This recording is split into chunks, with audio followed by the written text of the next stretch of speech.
I found the bomb car. The whole thing was wired up, primed to blow. There wasn't time. I couldn't disarm it. So what did you do? Remember how we can't get infected? Some of the rumors about us were true. That's why I was there. Why we make the sacrifice. I used my cybernetic abilities to reverse the polarity of the train car and detach it. The car unleashed the gas. It's safely outside the city. And you lived? I didn't know I'd make it at the time, but I turned out all right. It wasn't the last time I cheated death.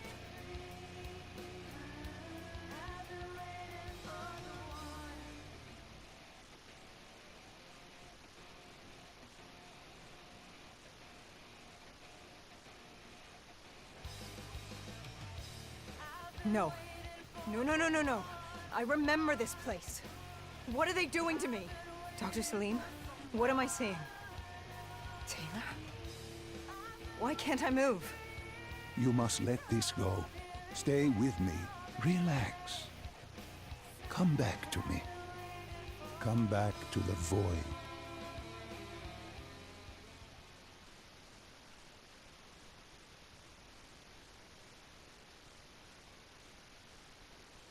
Can you hear me?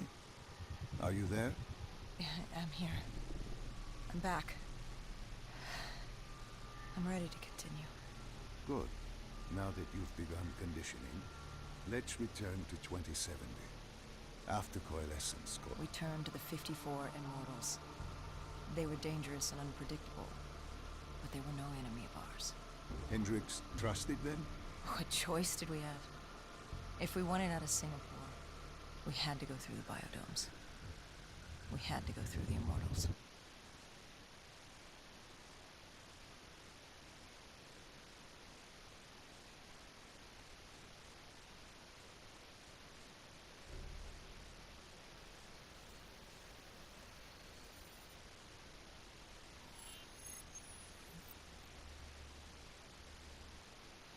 Getting in was easy.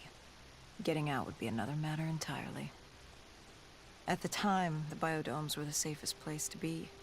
With the outbreak of 2060, the Immortals seized the marina and dug in. The biodomes were impenetrable. Dead-proof.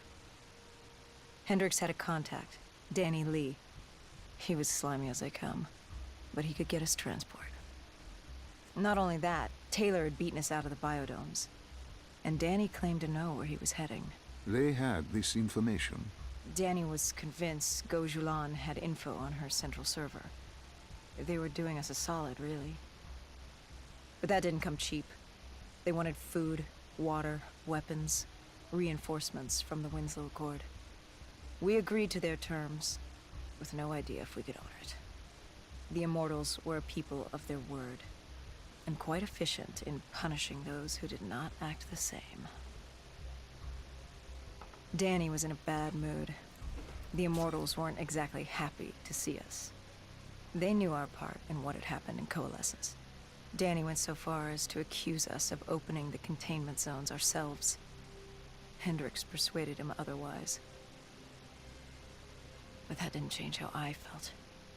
We were there. We had our chance to stop Diaz in the server room. You cannot blame yourself for what is out of your control.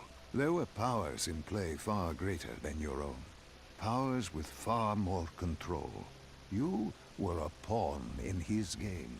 You mean Deimos? Well, as it turns out, we weren't his only pawns in the room. How do you mean? You can get us a ride out? Sure, I'll give you that. But claiming to know where Taylor was? Know that saying, too good to be true? Something was wrong. There was something malevolent, malicious. I called Danny out. I wasn't too happy with that. But then again, we assumed he was just scared. The outbreak, now occurring worldwide, was unprecedented. Had stayed in their cage, and we kept pretending nothing had happened. Taylor and Diaz changed that. Pandemonium, riots, civil war, countries were already tearing themselves apart, in many cases before the dead even reached them. Danny wasn't scared. He was stalling. And it only took us another moment to find out why. The Ghost siblings. Danny set you up. No, no, no. This was different. It was their eyes. Hollow. Empty. Void of life. Like they could see right through me. They all had it. Just like Diaz. It was only later we found out all higher-ups in the Immortals were outfitted with D&I. Like us. If only we'd known the part our own technology would play. The thing about dead killers, though, there's always a plan B. We had a robot squad in place, ready if the situation took a turn. Gojulan bolted before our robots got her. She was headed for the server room in Cloud Mountain, the only place we could put in the call from transport. It became quickly apparent that uninvited guests had joined the party in the biodomes. The dead were flooding into this safe haven. It was about to become hell on Earth. We had to move.